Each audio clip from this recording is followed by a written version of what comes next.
ole rempuya zai na kanin khom thei tur hi ka lom the mai hey rempuya hi aming chulal rempuya ro khum ania tuna ka soita kan khanin ani hi pastor fa pa ania this one in tuna hian spicer education department a zirtir tu ani me kani ka soi song kha ti kem andi ke kami lo kha nang ma introduce na du na enge modang ila nem lem lo han mai ro ka soi thengil chu ani hi parliament a the speech te alo nei to a chu tiang chuan in pathian mal som na donga kalampa akhana kal ma lekha lama po ati theive ani ti kha kan soi du a chuan in hei zai na hian thil sang kan soi do na tuna spicer I om hi ila lo ria ben ka fia aruk deu sakini om nge ni engtika chang nge lo tho ti vel khan soi lok te tho mai na spicer chim mit eme ka zirta ni kum masa khan so an eme ka zo vele khan min som ta hala thok tur khan wan ka interview an net te ka zia ka dikanet te ka chu ve lawa ka voi khat ina ani ma ya chuan ka thok ngal chu mai o ka la thar boka han lar vak in the lar vak lo thok ri acha chuan in tuna hian education department ai thoka tro chuan in asan just spicer hian in mizo hi thok kan tam lawa sar tuang te kha thoka amain mizo thok khau te po ankal de vek to spicer ankal swak de vek to enge tuna hian spicer din hun hi education vela te enge ithim na thok tu nia ma se apung pui so ni soi thei lo mai the nang ma ni education big anwam chawdo ne mi zip tir tu ni chu anwam chawdon kho mai education big hian kan tuna kan ka tho pui ta hi ka zir tir tu te kan ni hal veka an fel boka tho pui pon lo amatin education department big ro hi education ani hian all round development ani hian zir nang ro kan focus lawa kha khan university tang ten po adang lam ve na pakhat chu a student le zir tir tu ka in po ma de khan azirna chawa lo po khan thil sang khan azir tir po teaching po nom chho don khop mai amaro chu spicer chu sia dangin background sang ron kol khom ha kan nia trending list thiam tak kan om lai na trend labo ve tak kan om ma wang khan classroom chunga khan ni noi in an thiam dan level khai nang lo noi in sia thiam dan level nang lo noi khan ta kha chona challenging ve thin aba ka chon an wang chhodon alo me spicer kan han tir ta ringot Spicer Adventist University ania Pune khona oma it's one Spicer College Memorial College tiani China sangkhat zakwa som panga dai to khan din chan to tuna kumza chuang ani to au pa to ema mana chuan in sap ho te point an ron chil China sap ho bul chan deu te po ani yang kan VC jing a te po sap ho te pon om nuala tiang khan in university le college chatak ani China tuna po alani renga ka sayong dia chuman mana mi to khani ti te ka clear to the tan kan soi ani ole parliament na ithu soya kha parliament ai thu soi ti khanin ka lo shave mai China eng ma she chin tak ka nei lawa parliament nan ti khanin a khoi lai a house soi na kha ani em khoi house sok nge ya ti bel te kha chuanin engei soi ti te kha video I toy te ani la ka dua I video ka tu na hin play ka dua ma se chumi main lok saba ti te kha tiang chi nge ni kha lai kha an soi fia lok te ka soi na ta ka kami lok saba re sab de bel kan batlo wal thau ma se kami kan soi na ta ka chu a central hall kami an ron kal khom na azok main hall ang ani chu main hall ani mo chuan video kan en my parliament khan engting nge thui soi thei na na kha engtia soi thei nge tunge lo som chia engting nge a process akatia ron ti chau da na kha som tu an om lem lawa hai WhatsApp group vela ta hian le IG internet vela hian hai competition om le opportunity om hi ka en qual pe thima ka da khan ka muwa hlawina competition om don ka district level chawalan ya district level kan online na video submit tur kan COVID-19 lai ani wang kan quarantine line นี่แฮงยาหันมันแต่ MM สุกะเตกัน try out เวลาที่กัน quarantine room คันเป็น record ก็สับมินาที่คัน district level คันปะคันหน้าคันมีเราทั้งแต่ละว่าจน state level กันไกลและตา state level พวกคันตอนนี้ทั้งแต่คันปะคันหน้ามีเราทั้งเวลาตอนปะคันหน้าจังปะกุมนักข่าparliament house คันปะคันหน้าคัสุดมิโซรามายทุสวยตุรคันกะละจนปะนี้นักการทุกคนสิปะมีดงอีและปะคันเซลสิอามีอินกัลปุยาส่วนค่ะ competition กัลชาวนี่เบอร์มั้ยซุcompetition district จังกัลชาวนี่บ่อันนี้เลยค่ะso a topic ค่ะ en competition ไง en til ไง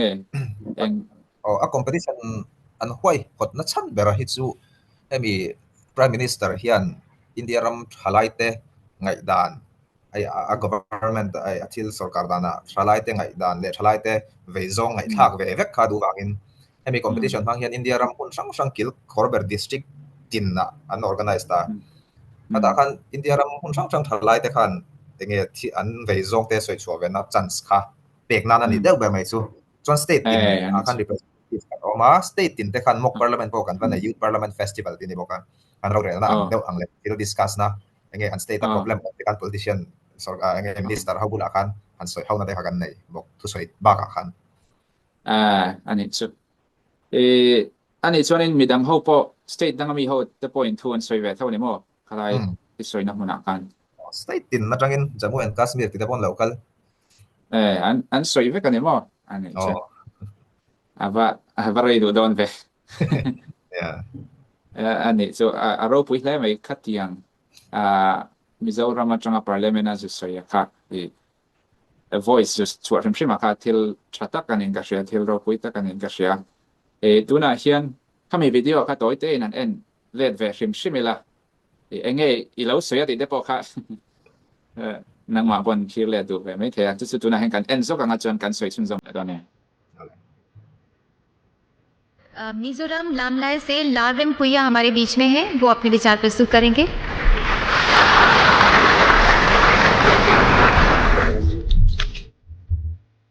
The youth of a country determines the future of a nation. Greetings to you all my citizens, my fellow citizens of India. I am Lavem Puya from Mizoram. And I feel immensely honored to stand here in front of you to speak on a topic close to my heart, patriotism and nation building. Patriotism and nation building cannot be separated. Because in order to build a nation, we have to create patriotism first. So what is patriotism? It is the feeling of love, devotion, a sense of attachment to a homeland or a country, and a feeling of oneness among the people. That is patriotism. Even if I have to face death 1,000 times for the sake of my motherland, I shall not be sorry. Oh Lord, grant me 100 births in India, but grant me this too, that each time I may give up my life for the service of the motherland. These were the words of Ram Prasad Bismil, a true patriot of India. But what about us? What about the present young citizens of this great nation who are enjoying the fruits of the difficult struggles of such patriots? I would like to continue my speech with the question. Do you think you are a patriot? Do you love your country? If your answer cannot be a sincere yes, well, I cannot force you to love your country. But let me at least tell you why I love my country. No matter where I am, no matter what I achieve, this is the only country I can call home. This is the same land where my forefathers have fought and died so that I could live free. I was born and raised in this country. So whether I am from the south or northeast part of the map, whether I have stinky eyes or might not look much like an Indian, I am very much Indian like the rest of the people in this country. Because this is my country and I love my country. But does saying those words mean that I am a patriot? No, mere words of adulations are not enough. Rather, there are lots of other ways in which we have to show love for our country. India is not a perfect country yet. There are still lots of social evils going on in different parts of India. Our country needs young people who can proudly say, this is my country and I will stand against everything that is affecting India in a negative way. Can you and I be among those people? The things we can do for this country might not be the same.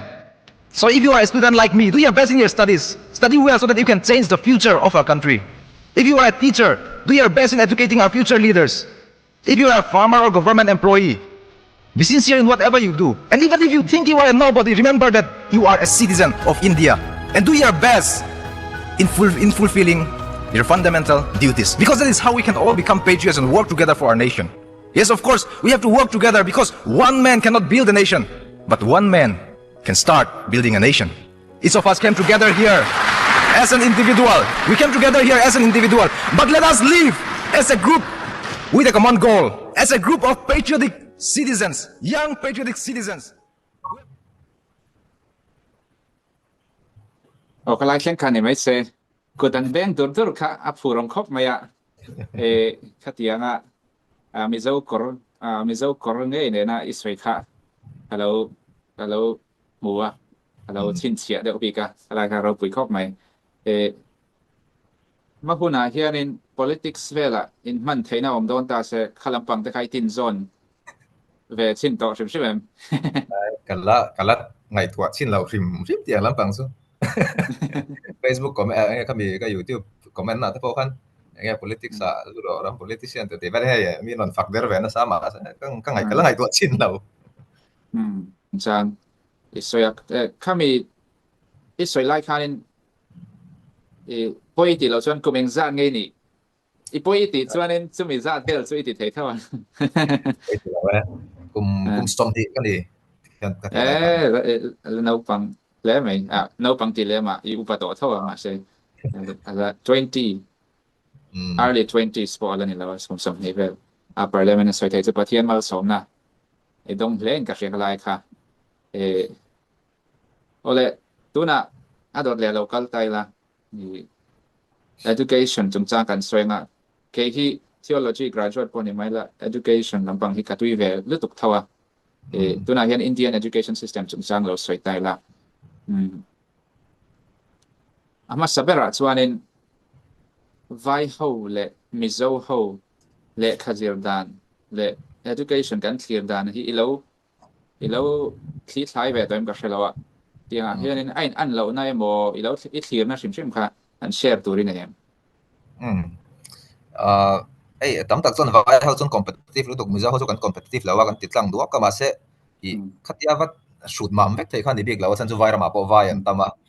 competitive ตักก็ต้องไลน์ competitive แล้วตักก็ต้องเวทเท่านี้จุดที่บอกกินมิโซรามาพอ competitive ตักก็ต้องเวทเท่าว่ามารู้จุzirna kan ngai serious dana hi vai hoina an ngai serious zual em na chan pakhata ka rin chu ti meila emi social mobility kan ti middle class atanga higher class lian social status ti san theinan mizoram soi ma support taila mizoram ma jong kan social status hi kan education hini thau ma se ni ber lawa kan van nei na chu hei pol sang kan nei da kho khatte YMA te khang kan in man kan social status kam in joy sang kan ni mizo community a chuan ama ro chu vaya chuan khadiang an social status han in joy san na tur atan beran han ber chu education khani ta ni an nia YMA om velo ko kha chalai pol om velo mo khatianga president kha an om velo kha bang khan an in joy san social status an in plan kai the na chu education ni bang khan an serious room ruta tin kan school kan thanda sim ma hian mizoram board soitaila mizoram board po athat lu tuka kai ke mani tribal state kan nia awang khan mizoram board po lemina all the hek poni mai thea kan class 10 board question tibel te mase heta vairama han kal chuan har hian thang achan chu uncompetitive dan hi school level a chau uncompetitive lo heta competitive exam tuina in buat se hal vek school atangin una spicer higher secondary kan ya sata son vai hau hian anon bo na sa mai ni time harastrian hau hian enga tinga kan ti chuan an board so ICSC so India ma chon ataf ver polani ve bang khan ICSC an thata kan pass thei chon nakina competitive exam kha an la ol sam don heta mizoram ma chon heta kan teacher ten suggestion in pe halo te min bai hatira thadeu kan pass kan lom tok ve ma se heta chon har ataf tafa future zelan tan wang khan an thir thuya wang khan an school po har anin da kha mizoram ne na kan dang lam na ka soi pol noya ma se iron shoot wal le thiam chawin ka ring Jacob mai nia theology trong chuan in tian kan lo sai ve thina mizo zi nga chuan in kan morality kha social morality kha kan ya than lai ti te khwar in kal ti te natlang ti te khang kha kan ti lo chuan miswal ni kha kan lo ta miswal ti mai chu miswal chu kan ni chi lo ma se miswal ni kha kan lo chu vai ho ero kha chuan kha tiang khan nei lawa wangin an zir ta chara hei tun hai le po debate om kha mi zo ho zinga chalai ho zinga in kaushana kanin mang lutuk kanin khom ngun lutuk kanin khom ngun le kha po kan zir ve man lo rei tak sung civil service a po kan tin to lo ti vel le ale lam chuanin kanin khom wanga lom le kha kan thiam the te pon ti ve thawa เฮติยงเฮียนมิโซเฮาเฮียนไว้เฮาเนี่ยนะกันอันเหล่านะเฮียนมิโซเฮาที่กันติด try ติดเท่าอะไรอาการนี้การ social morality กันเนี่ยเห็นบ่ไอ้ที่อัตราส่วนนั้นนะก็สวยค่ะเรากันเราเช็ดเทียมเราตากินขัดยังมิเจ้าอินะขัดยังช่างขัดยัง social life กันในวางeducation นะกันยามตากตินะอันนี้เราก็สวยตุ่มเบอร์จอกสุมิเจ้ารามาส่วน class 10 pass เราบอกขัดยัง social กันในมันชัดส่วนมิเจ้ามาช่วยแทนนี่มาเสไว้รามาส่วนขัดยัง community หันจะวักมาตัวแค่ education บักจู่ตั้มเราเวียวข้าบางคันไว้เขาจู่ขัดยังมิเจ้านี่ status ข้าอันตอนเบตอน education ข้าอันนี้บางอันไว้เขาจู่อัน serious job ผ่ากติแต่ไม่จบกันเนี่ยมิเจ้าข้ามี social life บางคันกัน serious ผ่าเราผ่าตินัดสุนิจวังเราอินมาเสข้าจู่อัตราส่วน education กันติส่วน all round development เนี่ย academics เจ้าวันนี้เราข้าบางคันeducation เนี่ยจบมิเจ้ากันเองเราที่สุดกันยังไงกัน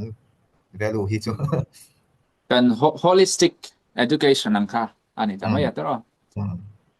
นี่มิเจ้า community ช่วงส่วนนี้อัตราก็จะไป point ติดกันอินโปกันอินเลนโปติดส่วนกันอินโปมาคัดเตียงอินโปนะคะตุนไล่เข้าไปละเขาคุยเรียนแต่ส่วนนี้ตั้มโตแล้วข้าสุดท้ายก็ติดเข้ามามาโรดสู่อินเดียรามากันละอมมาฟังเฮียน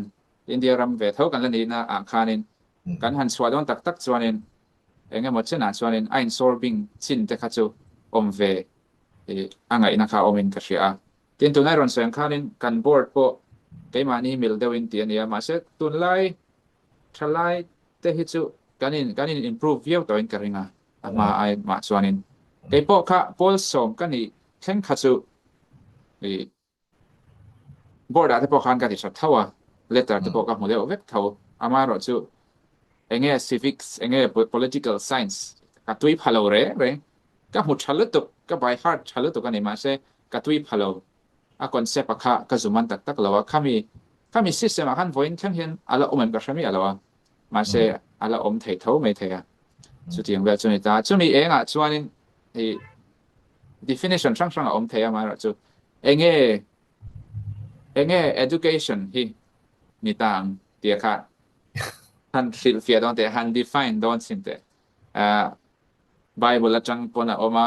education อาจารย์ปนอมเทมาเสียถ้าที่ definition ค่ะ professional แค่นี้เราวินอิเชียเทียมด้านตัวปากกานี่เราเทียมด้านนะครับเกี่ยมาจนก็ define ด้านแต่ละจน education สู่ยังไงนุนมันเช่าเจละตานะ in prepare ครับนะยังไงเองพูดตรงละin มาชนไทยตัวรับเราไปเฟลตู้เจ้คันไออาจจะครบไหม education สู่เองคิม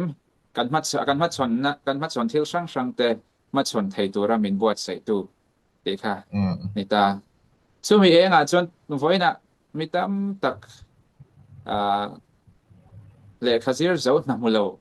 มีเจ้ารามา MA เลขเทียมหน้ามุลโปลแต่ปนอมตากันนาข้าอมเฟกแต่ละว่าข้ามีด้านเช่นคานินดี education กันเตียเฮียนมีตามชอบเป็นที่เฮียนสิรตามาเสอันที่ติดตัวราคาอันมุเลแต่สีเราเวลาค่ะถ้าเตียงค่ะเองติ้งเงกันเราเองอีทีนั่นแต่ค่ะเองติ้งเงกันเรามันชนังติ้งเงค่ะกันสิลเฟียงดีเวลาค่ะก็นักกีฬากันละสวยทวินก็เรื่องมาเสข้ามีคันสวยเตลสวยก็ดูสู้by heart system และ rote learning กันที่อินอังเจียแล้วว่าไวรัสมาเฮียนby heart system มันมังบิจารณ์มาจน by heart system พวกกันมังพลัง rote learning กันมังกันที่มา definition อาจจะ rote learning อาจจะ zero mol top by heart system อาจจะมันน่าตัวกันแล้วใช่ไหมที่นั่นป้อมกัน by heart กันมันน่าตัวกันใช่ไหม maths equation กัน by heart นักกีฬากัน solve เท่านั้นอันนี้มาเส rote learning กันที่จน zero mol top maths equation ยังไง maths formula zero จะมาเส exam paper question เราคนก็ละเอง formula เขาค่อยเอาไปยังไงมันน่าตัวใช่แล้วที่ยังเดียวกันzero mol top อังค่ะมิจารณ์มาจนกัน problem นี้ก็คือ rote learning กัน pass กัน exam ตัวกัน clear ตัวก็ที่ไม่ฮะก็ส่วนอย่างคันไปเรามาจน pass trong ma se ICSE board ani sim kha chuan eta an thlir tu ya wangin competitive exam an thira wang khan thlir log an nei Mizoram ma chuan kan thira chu kan fa te hi enge pakhat na pani na pathum na ni phang in class 10 a hen class 9 a hian elect khan ni wang khan road learning he zero mol top ang kha an tama kha wang khan zero mol top lawin skill base kan ti nge tinan ka soi thui lu dong kha mi china han ka soi phot nga jon soi bel lek du kala na yaron eng lo phot na poi chom hai de mi soi bel zel thei thawan ya adik khop mai ma kan son so zel thoin ka sia mi zo te hi achan chu a ma chuanin sap trong te po hi hei kan shelu tuk lewa tu na chuanin media social media te alo lar to ta tang khan no pang hau te chu sap trong te po an shezul vek to ni kha ta tang khanin kan sir na hi sap trong in ani boxia mi zo trong chuan ti vek thei lang chuanin tu samania ai China hau te po China trong in an ti vek maya Korean hau te po an ti vek maya voina ai doctor ka vakal na po kha ai specialist ni ve me si kha sap trong in ka shil fiat thiam lu tuk lo cha Bengali trong i thiam em min tia to angin va mak om ve ai specialist ve me ni sia ka ti rel dewa ma se Bengali in ai specialist an sir the ni anga ti ngai tu na ka nei ni ka rin thu mai mai ne chan chu sap trong thiam cham bok si lo sap trong lo in sir ni ang ka ti tiang kha chu ni ve lang chon Asia ma se kai ni chu kan van doi na ani mai yang chu sap trong nga ya ma se kan van nei na po ni thawa sap trong kha kan thiam pha do na ni mai ya kalai ka chu chon ka ngai poi mo chu ka ron zo na cha khan rhetorical question ve de o ka ne chan na ke man nei sa ka nei thawa nia na hi awang thawa man lai ang ani to lo wa na hi a mu zum thei to lo sarkar a po na wang to a ka option a po wanga chu wangin mani in hai ko tak tur chuanin a bai ha de mo tu na i soyang chi mol bai heart top ang chi kha chu atlak lo ti kha chiang mani chuanin chu mi nga chuan ka ron soi do chu ke mani Indian ho po hi i lo mai to ve ngaim ka shalawa adik lo mai the ka thil soi hi adik lo mai the ka ti wang khan adik lo tur chu ni chuan i American ho zinga po han tu na hei US H1B visa Genius visa anti kha American hoin mi thiam ho an chorna visa kha aman an tisang ta dollar noi khat $100,000 in anti sang ta ta khatiang visa khatiang man kha au ngai lo shem history ama chon cheng zatni dollar zatni so pan hi manania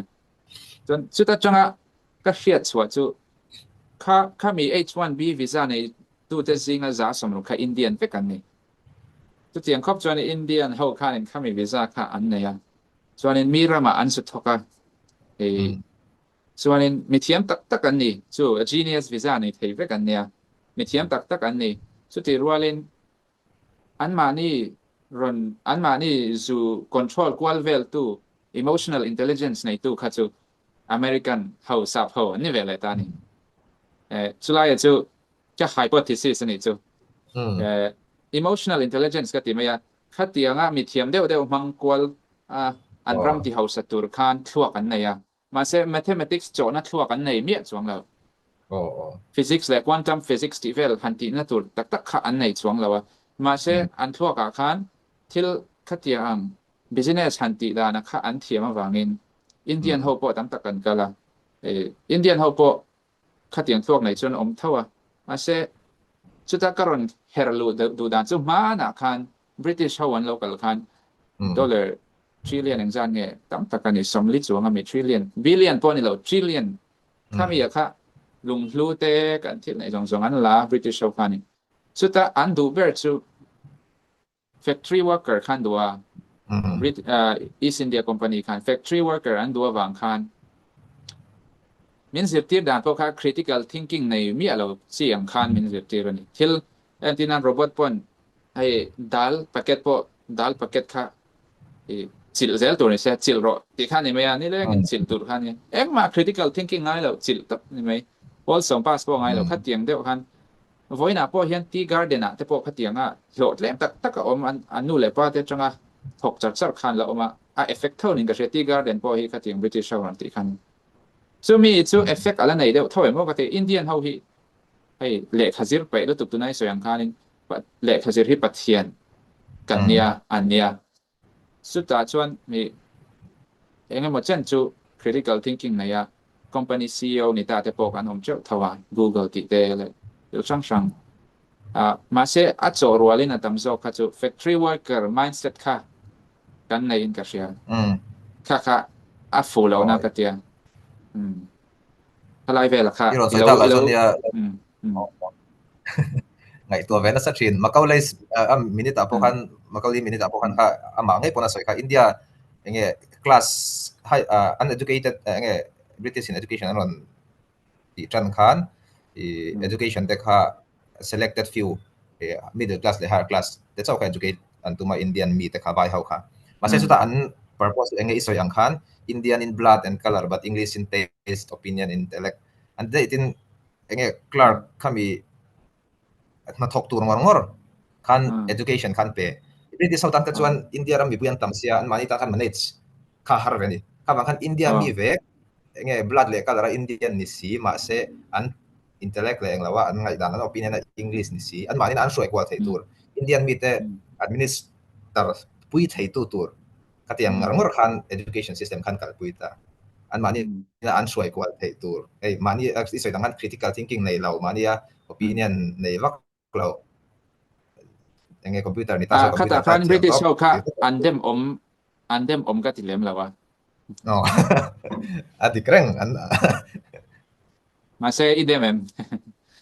dem mom lem lo we ka Indian dan po that na chin po oma amaro chu kan keng thui talu tu ka khami ya kha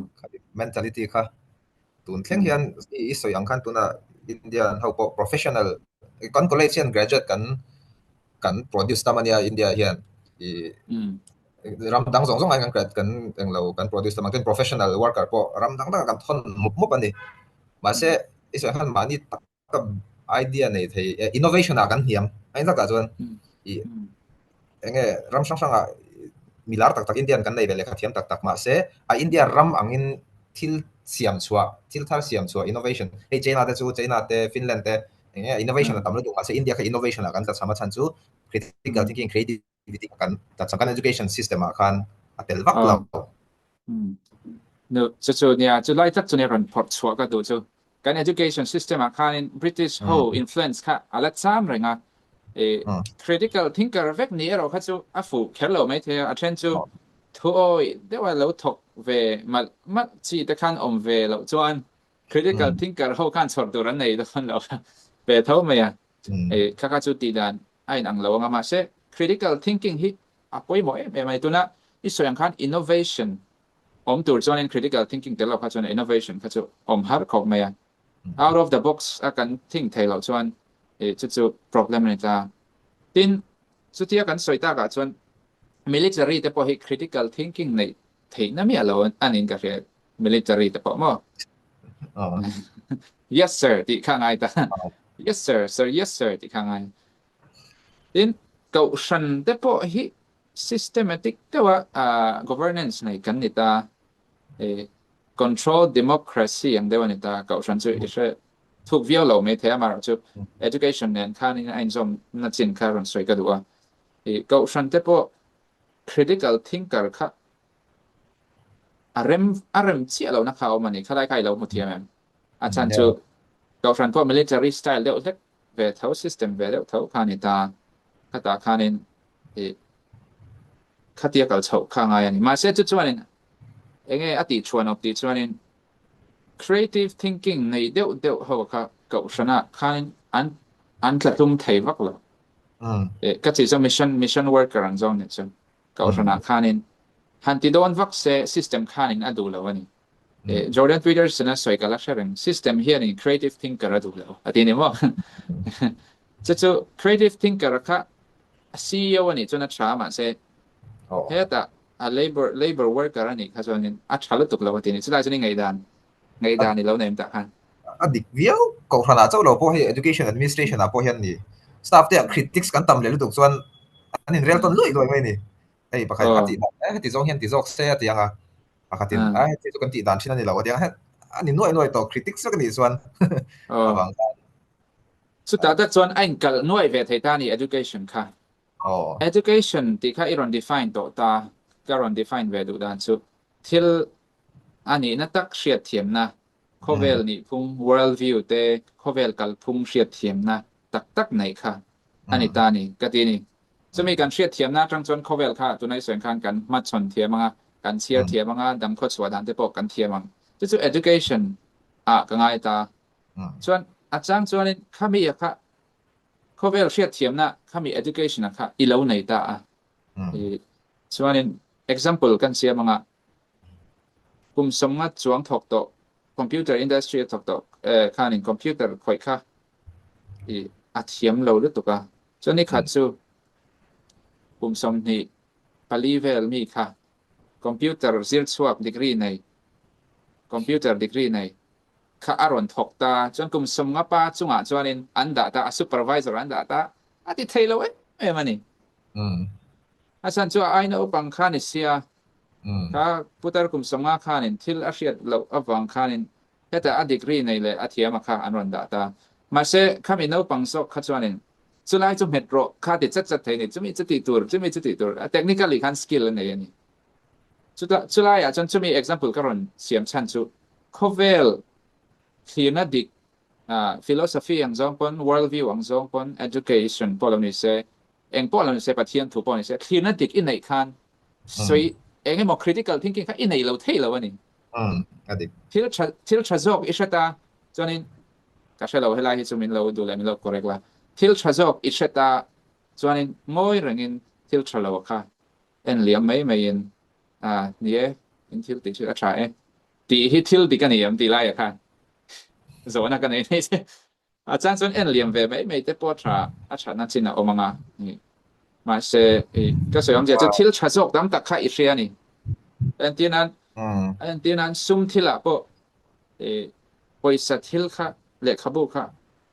สมงัดจวงเราเชียร์ต่อตาส่วนนี้อาเชียร์ตำเราเลยอาเชียร์ตำเราเข้าคันอันที่กับปุ้ยด่านคันไหนตาอดีตเรานั่นแหละอาชาโซค่ะอิสระเจ้าตานี่สุดท้ายส่วนนี้เองตินไงที่ยังเอ็นเลียมโดนเงี้ยนี่ตัวในสวยเจ้าการ critic สิที่ค่ะ critical การ critical จ้างค่ะอมเทีย critical และแต่กันเราตัวที่เวลาคันก็ตาคันฟินน่ารอนเทสวกได้education definition ครับมันจีอินกับเรื่องอะไรเขาเวลเสียดเทียมไม่บางมีสิ่งเสียดเทียมภาษาพจน์ไอ้กันที่ในตัวนั้น administration อ่ะพอค่อย administration มา Adventist school พอให้เฟลตักเฟลตักได้มาบ่อยนะส่งเลยเราเวทีนี่ข้างคันจุดอีสอยต่างคันเราในไตละยังไงหมออัชจอกใช่ไตละมาเสอัชจอกข้าวศิลป์นี่อีละเสียดอนจวงเรานี่กันเสียจนกันเสียแต่คันอันละดอนจวงเราอันทวนดิ้งกันตั้งกันนินหัวยังไงหมอไม่ดอนเตียมีสิ่งอะไรกันเสียเทียมส่วนไม่บอกปุ้ยไม่บอกค่ะป่วยแล้วมาเสกันว่า critical think กันว่า critics นักขัน improvement นักเรียนไทยโดนนี่ส่วนก็สุดสวยสวยยังไงจุงยังมาเราจู่มีสิ่งกันleadership เราอมเตเซียกันมันเวเดจุงยังฉันก็ไม่เข้าใจกันยังมีสิ่งเสียอัน psychology มันเราส่วนนี้ทิลทราเองอังโปค่ะไอ้เงี้ยมินหาหลุมเวได้ไหมอย่างมันเลี้ยงกันจนหาสเตปอนหาหลุมได้ไหมว่าเขาชนะเฮียนมาเซตที่เสียมชัดตัวเราทำนี่ให้ไก่พวกเขาชนะกระทกันนังปอยทกันส่วนนี้เขาชนะเฮียนการ system policy การ follow ชัดเราเละการ transparent ตัวเรานะที่อาทำมันนี่GC level อ่ะส่วนอัน transparent ออกมาเซอินเดียเห็นการ culture นี่มีล้อฟังจนแกนี่อย่างรัวแกมังรัวเฮียนี่เสียมชัดคักก็ดูแต่มาจนกันกับเวทมาอาจารย์จนก็สวยสวกชีนะมาเซผมเสียมแต่เราจนก็เราถกแต่เจละจนอันหัวจนก็ริลรูเตเราพูดเจ้าเวสเอาจนตาช่วยตัวก็เรานี่แม้จนก็เราสวยเซลชินกันกัลดันดิกเราเข้าแต่ค่ะแกมาค่ะenjoy ตัวก็เรานี่ชาวจนตาbenefit จังตัวก็เรานี่ชาวจนpolicy หันทากเวลแต่ค่ะก็รัวหลังต่อเรานี่ติดจวนนี้ก็ริตายละติคานินอาศัยกัลข้าอมตานี่ มีสิทธิ์นั้นโทนี่โลโมตีไงดันกันนี่ก็เสียเทียมปุ้ยครบไม่จะตัวไหนที่สุดค่ะมีสนาทบกันเอาไว้แล้วcái pot education line na po kan zirti tu de zil la jong lo chik ve ni das den cha poli chon zirti tu po zirti cha lo ani join po cha cha lo ni po kan lo ti ve jong lo point out jong ani ma se kan han thok ve ta chenga ke ni ai nge kan lo ting big lo zia kha ai zirti tu kan point out char ang kha kan lo ni ve le ta chi a ka ta kan i an mani din hunak kan in da thiam ve te po khanga ya tin leadership kan soya na china nge kan critical thinking members nei ta kha an ron soita leader khan ang mi nge ni a lak chi nge ni a athua ding burmi ti khan ta ma se a leader din muna khan hein da ve taila leader tan khan member te idea sang lak nge ni anga leader mani didana kaltlang pop ngam kha nge leader chane nge football apo coach anoma abulami ten tang tok tokin so chwatir to so ti son play ro an lautia coach heta mi ngai dan la khang nge nga coach a ngai dan na ding het kha leader chani ta ang ya kha ka zona nei ve ni so ma zok panเนี่ยจุนายรอนสวยค่ะค่ะที่ซองค่ะรอนสวยมาเซa government zone ก็แล้วสวยอ่ะ China เอามาจุ communist รามันเนี่ย Russia communist รามันเนี่ยอันนี้จุ leader ถูกค่ะนี่มั้ยจุนายสวยอันคันก็จังเดียวคันนี่ตามิงจวนอันรอนชุกองเวทว่ามาเซอันเฮาตัวป้าสวยอันค่ะอันโหวตข้างอันโหวตแล้วส่วนนี้อารูปินนั่นบ่ได้หมอเนี่ยอ่ะมาเซใจน่าขี้ช่างฉลตุกคงเลยละมาทันห่วงเขียนอันเฮาตัวป้าข้านินรำอะไรแล้วนี่มีอะไรมาเซขลายทุนไหนเดียวว่า powerful เดียวว่าหันองตุรกันซิรตีร์มีข้าซิรตีร์เป็นไงนี่มินดาวดาตุข้าจูอันบ่มักเสียหลังเห็นบ่ข้าเตียอันข้าpolitics zone นี่จู่ๆประเทศถูก zone ส่วนประเทศถูกมีอะไรวะมาเซข้าเตียข้านินเฮ้ยจีจิงปิงอ่ะ history เดปอกกับชุยอ่ะทิลบอลโลตักอติเวกจับข้างไงนี่มาเชตูน่ะส่วนอารมณ์ข้างไงนะค่ะอามาเทเบอร์กันเราไงตามส่วนที่ขัน monarchy system dictatorial system ขันชัดเดียวไม่อันกัลปุยตานี่อันรำโปขันนี่ป่วยอันที่เรานั่นเช่นข้าวมาอันเรากัลจังตัวป่วยตีแต่ส่วนผมเท่ากับมาเชอัน adapt ให้ตัวนี้มาเชเฮละมา democracy ลำปังchampion เตจูUSA เดนี่แหละตาอันนี้จู Congress นะว่าตัวน่ะพออัน government and shut down นี่อาจารย์จูเลลำอัน opposition party ละมิน bill ข้าน pass ดูแล้วอันปมดูแล้วอัน2มันส่วนกอดแต่พออันนี้คิงอูนาวแต่พออันนี้บ้าอินเป็กดูแล้วส่วนกอดอันนี้คิงไม่อันนี้เขาจูการนี้อังโลมันนี่ก็เตียงกันจะเองส่งให้ทางฉลองประกาศ opinion ค่ะตามลุตุ democracy ค่ะ opinion ค่ะตามลุตุก็ opinion ก็สุรการหันช่วยค่ะหาร์สได้อีกแล้วกันนี่ก็ส่วน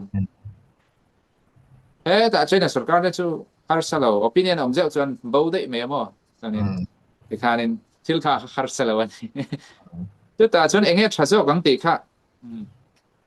dictatorial zone ที่จนประเทศถูกจนนั้นทำให้เรา dictatorial zone มาเช่ตัวในส่วนขันอัจฉริยะตัวอะไรที่เสียตาคารานี่ฉันน่ะจะเสียตาคาราดีอาจารย์จะอดีตหัวหน้าเสียรำดินหัวหน้าเสียแต่ปอนี่เวทเท่าไหร่มั้งรำnation zone ก็สวยมาเช่ organization พอเห็นอาจารย์จวนนี้ฮัตยาหันกัลฟุตง่ายแต่พอออกมาอาจารย์จวนมาเช่เก่าฉันอังเสียจวนนี้ opinion ที่อภัยหมดตอนนี้จู่ให้ตัวไล่จู่กันไงตัวนั้นเช่มาเหตุอย่างนั้นปังอาจารย์จู่ประเทศปอินมันประเทศทั่วเรารู้แต่ละประเทศปอินอาดัมเลยเอวีเตฉันสวกตัวขันกุมสังลีอามามอนี่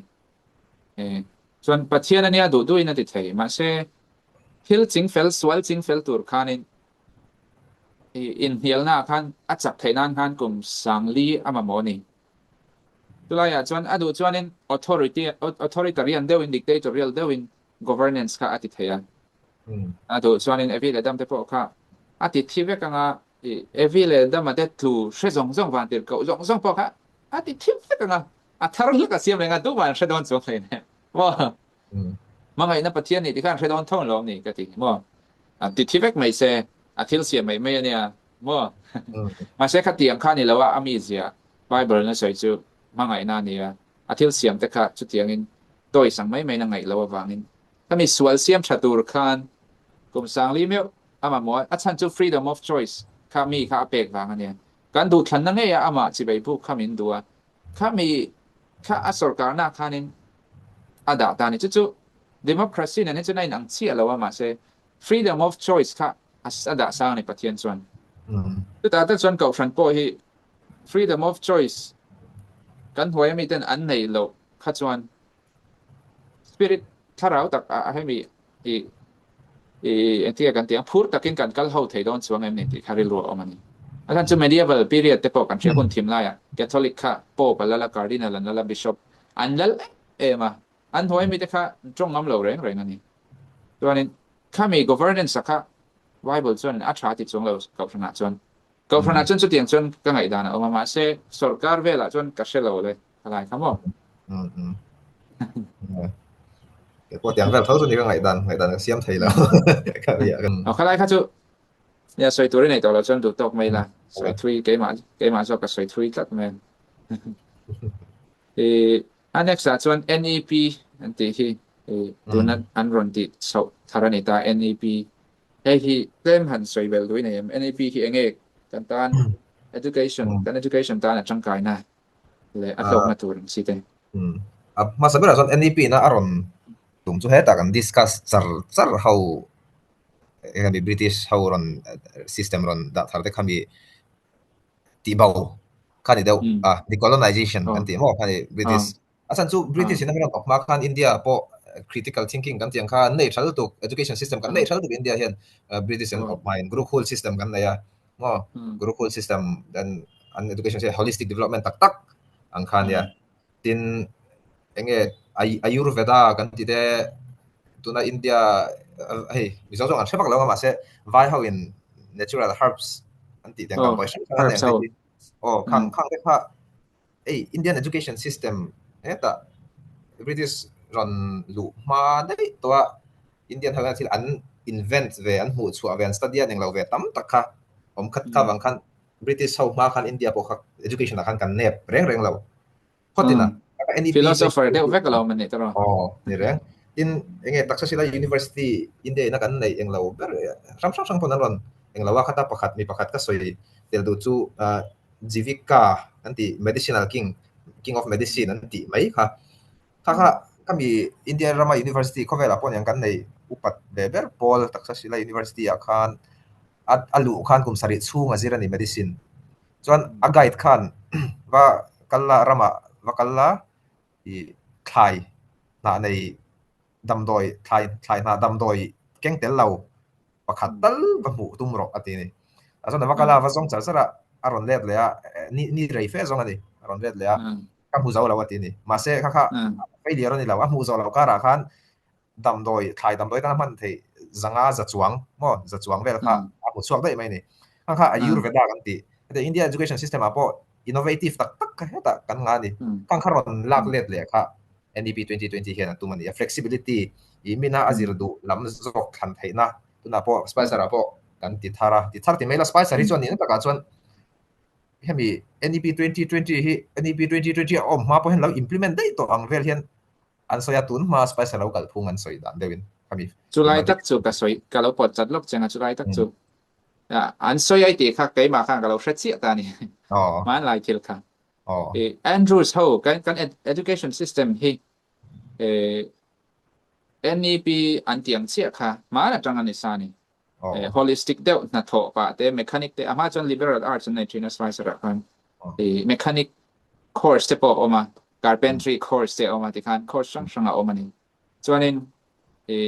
course te po hi set sani lawa du lak thaya zir rana zirin ti khan tam tak alak thayani chi sang alak kwal thayani tin khan kami education kha advantage te hian ma na tang kan lo nei de to ni ma se tun nai te spice ra khan UGC ne na in blend du na kha atama bangin ti khan in adal vetel te la UGC kha chu UGC ถึงว่าคัจจุกันไกมานี่ philosophy เนี่ยไอ้มิลเทโลนะตั้งตะขาอมเวนี่มาเช่ NEP คันอารอน reform challenge กันเสียอะไรกันเราเซเวลไม่ใช่ ที่คันaron fiat ke pon ka fiat che lo ma se an soi thin ti kha chu ka fiat dan chu ya kha tiang kha tu na for BA for 4-year course again multidisciplinary course tu than tayang khan aron ti chawa chan spicer po he eng lo don riawa zirti tu po anin pu cha na sat chawangai emi atak khian NEP chon plan chalut tuk aron nei ni ma se ko khana po ei thalai kan committee na chu itiang u den plan chatok tak nei mai la a bo zui tu ra te kha an buai le tu kan bo zui man le si lo kha chuan om siam lo niแต่ว่า NEP plan chalut tuk ane India education aron reform chalut tuk hai ama heta IKS and Indian knowledge system British run ma Indian education system tam tak khalak le tum ni based on Indus Valley civilization kan ti te kami kan India zon history apo kan jega drainage system ti te architecture te kha India kan pui mai ni ta tiang khop level kan India min hlang kai le nan NEP 2020 hin ti ta ma set zon chu soi ta kan NEP 2020 chuan aplan a thalu tu kan ni ama ai ro chu a implement tu tur ber te kha teacher kan nia kan teacher nei te kan la tu na kan teacher nei tam zo khi chu kan la traditional level tu ka he ama kan local dan thang chin ti khan ni ta NEP 2020 implement tak tur chuan flexibility te critical thinking te skill le technology based te aron vom lu to pa education system ma se azir tir tu te akha kan enge training le qualified kan NEP 2020 implement he tak tura qualified kan tam le silawa kan om le mang silawa kha tak kha NEP 2020 ron chavia ma se i ala boy no riang ti kha ka ngai tu na po kumeng mo chen chu ron lo ting chau tu chuan asan chu azir ti tu te implement tu tur berte kan la yang lo awangin te kha toy te ha ko mai nia tu na hianin di college hianin abol chan na ni wanin thil tam tak hi ka experience hemi college ala thara so wain course well han set le tuna hetia man layan tiang chi mani pay sa course lak tiang chi han ti tur hianin lo buat sai ngai na e mani hetia course fix sa thi chu all sam ta routine ang kan da mai ati khanin ma se min course an lak don chuanin professor haunen khanin ti khanin siam rem ze ngai ya dei mak ngai don ani thalai taka khan NEP an ron da po kham dei mak view lo kha chuanin an vision ang kha ti chu har view in rin oma se kha tianga an ron da hrim kha tha ka tia ka khanin India rampo economy le critical thinking the education den na satakin ti chan ka ringa se tiang secular zone po India aron chan lai hian kan ko ran zone po hian in education hian chat chau ve zel hi achak omina ve ka ti ni mo hanai khalai chen khan ni mai se kamichina ka chon atop nan ChatGPT tun lai la ma ChatGPT research paper pakhari je to ti ka lo shia ta chuan in ChatGPT hi he ke ni po kan student hau hian mang na sa i soi mai ka ron zo ma chen assignment ti na hian mang na sa chuan in voi kha chu paper analyze during katia an analyze chalom ema an thumal zia kan siara acculturation ti da khanita an man so ba pui ve katia ka shathiam ve acculturation chu theological word ne ka share anni an ba mang professional ve word how chu katia class ka ka chuak ta thut mai ni ile khaje achakho mai enge helai word chen khati kan jo du che acculturation helai hin iron da he enge omsia kati anui that zak shelo shim ChatGPT halo mang khania an sava in ka kawa a word chen khat ka zo chewa word pakhat ka zo an shelo chen mark som ka pai zela a lok lo lu tu kan tan khan ka sol ve boka so an ti khan ato pa chen an in chathiam ta ChatGPT hi nang mani enge saltu tur che wani lo slave ni lo na ChatGPT nang mani slave ani katin tun la ya man lo thei lo ni ke ni pon kan mang su han tir ngot kha thil di kan ni lo ChatGPT man ko nga hian enge kan hriat tur poimo ti vela kha toy den min han soi sak thei saber azan ChatGPT efficient ta kam hang thei tur chuan ke mani subject kan man na ro kan efficient masak pa tangai research paper ka laujiak dong ta research paper je dan pakhat ma ka hriat lawa ChatGPT ka ron ringot chuan ChatGPT na min ron thuron na ka la nga ChatGPT ค่าอดีตเวกเขรเราไทยค่าบางค่าอดีตเราไล่กับว่าใช้ดอนเรามาเส research อัน manual in ก็เสียทับตัวส่วนเกี่ยมันอดีตดันดิทับเป็น ChatGPT ฮะก็ guide ไทยดอนส่วนจน ChatGPT efficient กับฟังตัวส่วนมาสเปร่าส่วนmanual กัน expert พอตั้งไงส่วน efficient กับกันถอดไทยนั้น ChatGPT จะกันฟังสว่างอดีตจังฟังเราวินpoint กันในตาเสส่วนpoint นี้นะส่วนตัวน่ะ AI in ที่ละที่ไทยตัวมา company ตั้มตักปน AI machine ชอไรส่วน AI บางเรื่องตอน subscribe ปฏิคันอัน business ช่างๆก็บางครั้งตัวนักการ education system พอคลาข้างในนั่นฉันปะขัดเนี่ย AI in machine นี่น่าติดไทยอังสงเดือดทอดีไหมยังอติดไทยเวกตัวขนาดนั้นเองmachine แต่กัน special นะบิ๊กตัวAI น่าติดไทยแล้วเอง critical thinking พอใช่ตัวมันanalyze เวกไทยตัวมาเสียขนาด machine พอว่าจุ creativity ถ้า creativity ค่ะกันในอังไงstudent level ส่วนGPT กันมันดันตัวละ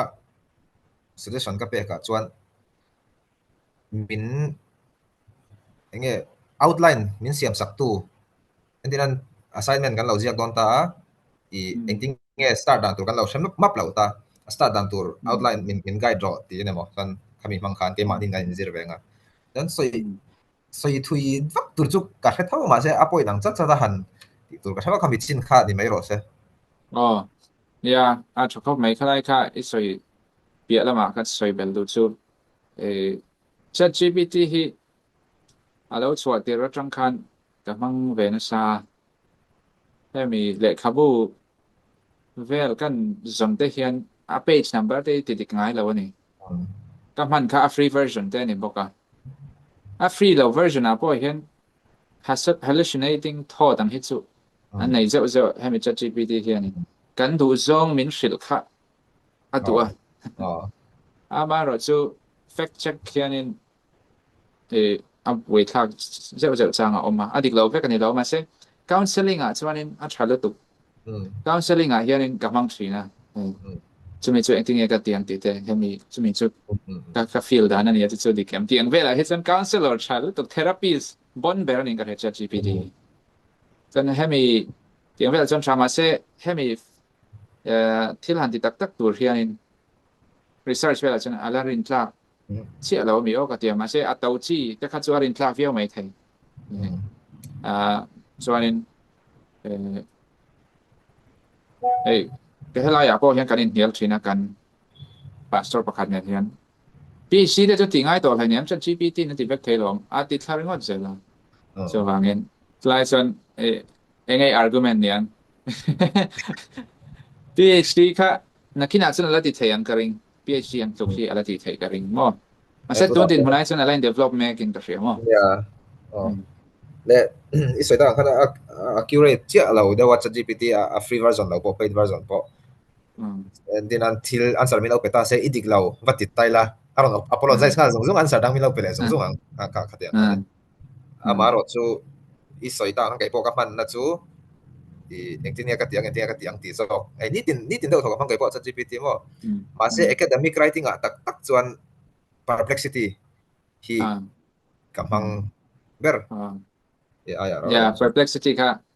การันตีสวยกายเราไก่ปน perplexity ที่จู research ต่างๆนี่ฟูจอก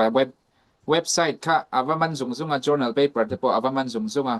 ChatGPT เขาฮิตส่วนนี้อันมานี่ creative idea เนี่ยที่คันมันเป็นว่าทำจอกค่ะจูมาเสีย perplexity ค่ะจูเว็บไซต์ค่ะว่ามันตามี social media แต่พอว่ามันตาจะช่างค่ะอาจารย์นั่นเองก็เสีย perplexity AI อันนี้มั้งมิงค่ะก็ว่าเห็น Airtel user ท่านฟรีเลยฮะแล้วกลุ่มขัดช่วงนี่perplexity AI ให้มีตัวน่ารักหลายมากเฮียนี่ฟิลิปปิโนป่ะคันมินอย่างเราตัวนี้เซมินาร์มินในปุยตัวมานะชากติมาเสียฟรีบ็อกซ์เรามานะคัจวันกำลังเทเราทีนะมาเสียตุนให้ตุนชาว perplexity AI ที่อินเดียภาษามาแล้วนี่แหละเจ้าถ้ามีบางแต่พอคันนี้เรียนออกมาตลอดอินเดีย CEO อันนี้ตาเนี่ยขลายอาการ ChatGPT เลย AI เวล perplexity AI เวลอาการสวยเบลดูเตะอีแล้วเนี่ยส่วนขลายการในตัวแล้วเราในตัวเราตลอดส่วนบางอินที่ตัวเตะพอ ChatGPT ที่เตะ perplexity AI กันเราสวยเตะพอคัน เฮ้ยก็ไอ้ด่านส่วนนี้ทีวีเตโฟนหนังเท่าหิเนี่ยมอฉันขัดส่วนนี้ฉัน GPT เตทีวีเตโฟนหนังเท่ากันทีวีที่อัจฉริยะเราเดี๋ยวต้องบังคับกันออกตามขัดเตียงขัดในส่วนเรามันเทียมเวเซค่ะอันนี้ไม่ขัดเตียงมันเทียมอันนี้ไม่มาเซอัจฉริยะส่งคนมันเท่าที่ขัดนี่ไม่เจมเตพออัจฉริยะส่งมันมันเท่อาลูใจนั้นพวกมันเท่มีวินั้นพวกมันเท่สิไลเตพอมีการนั้นมันเท่อินเวนนั้นพวกมันเท่คำส่งแต่ค่ะข้าลำพังเขาจะสวยทวีเราแต่ไม่นะโอเลยการนี้กลมไรตัวให้ตัวน่ะโปรแกรมมาฮิตสุตีตักอันนี้ตีข้านี่ไม่เตียงตีเลเวลแต่พออะไรง่ายอย่างกระดิ่งเฮ็ดเตียงตัวพิกคัลเดียวแต่พอหมดจานี่นั่นตัวพิกเราเดียวตัวพิกคัลเดียวแต่พอตัวนั้นที่ตัวเดียวเราเชื่อตานเลขบูโมอีมีในสารส่งโมข้างแล้ว suggest to recommend ดูใครเนี่ยส่วนนี้ recommend ซะเนี่ยhan recommend pot lah ka share tambik lo lu to ka le khabu hi ma se tun lai tak chu ka tu na pokat cha zo chawa Robin Sharma le khabu hi ka reader vak lo tan chuan ti ma yang reader da khawan recommend em to ke ai an share karinga ma se le khabu share tu lu to lo mi tan ka chon Robin Sharma who will cry when you die ti azia kha chapter te life lesson sang da dia kha recommend asan cha ka ti khop mai kol re Robin Sharmaลูกก็คัดรอฮัลโหลโอเคเลยตัวเบอร์นั้นเราที่ตัวเตตานะทุกสาดูไอ้หมอค่ะนี่เดียวกันดิสคัสนะกันดิสคัสมันแล้วใส่จากเดียวกันนะอยากตัวนักกันใส่ยังดิสคัสนะเองอ่ะคันมิโซรัมบีกานูเลปาเตเลซิร์ไลเตตานะกัสใส่ดูซูกัน education system กันใส่ตระเราว่าstudent maka schoolas maka mu that lo azira kan longpui lo lutuk le engla was education system exam based lutuk kan kal awang hian I mi hloting tak kan ser chuak pia lama hian nge mi hlot some failure beidong tak kan ser chuak tamani Mizoram ma hian asan chu nge Albert Einstein nge sangha thingkung londana ite chuan adam chungin mo in tiang deuh khan le khazir hi indira ma hetizat zirlai kan noma kan le khazir dan hi standardized to kan exam hi standard kan seta kami va phalo kha chu le khathiam lo apha chu le khathiam ping lo kan te nan po smart lo kan te nan po ani vek ma se atling lo kami thin jong kha te seng lo kami exam pakhat khan ta bang han zirlai no pang exam na lo hu thalo deu ni pon enge thil dang skill na yang example a zirlai no pang pakhat chu exam na ati thangai lo wa ngoi choi deu ne ma se le ka bu ka han kewa Mahatma Gandhi le de kha moi tuk mai in lem jong ha lo chei noi the ni akan de khazir lama khan tifak lo ma se creativity anei mo khateng moi ta ka chhuat kan chu kan graphic designing lama de kal se mo de kan precision education kan tia mi an skill pian pui bi kan tia pian pui skill an nei azir khan na sang tho tur kha mani kha hriat thiam pui la zir lai ta po le khazir lama an fela an no ti thei vak lo ni pon beidon pui mai lo ila kha enge mo I kata an fela wang kan beidon pui char chon an dam chung kan failure mo ni tinga de kan ina engma lo mai an chuang ti khalo ma chu wang chuan fail pon ise enge thoking na kong dan nei dia future sa zok kha acha ti de kha sei acha khop mai alo ko mai zan kan in kom thaya kan chu soi kha chi sang ania adar noi mai thaya ma se acha via wani ke ma be kan sei bai ke ma pon ka lok pui kan la ti le se lang kan ti song kan ni mai se zan tan chuanin en po ni se in zavai in mang sha ule